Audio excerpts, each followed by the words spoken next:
ហើយខ្ញុំសូមប្រមានអ្នកដែលលេង Facebook កុំរពឹសដៃចូលខមមិនឲ្យសោះ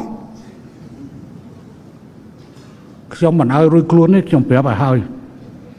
ត្រង់នាយករដ្ឋមន្ត្រីថាម៉េចថាទៅ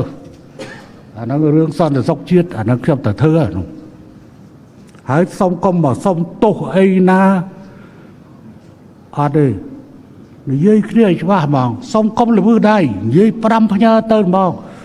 មិនថាប្រសងមិនថាក៏អត់ទេកុំល្មើសដៃចូលទៅខមមិន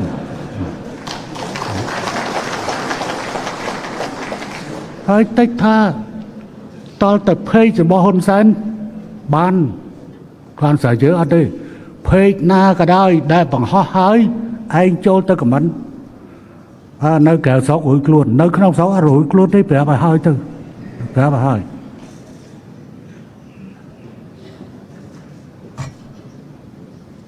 នេះមិនមែនជាអំពើប្រតិការទេព្រោះអ្នកឯងចូលមកជេរអ្នកឯងចូលមកប្រវាស់ចិត្តទឹកចិត្តកងទ័ព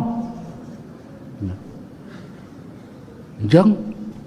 អំពើញុះញង់អំពើខ្លះជាអំពើក្បត់ជាតិតែម្ដង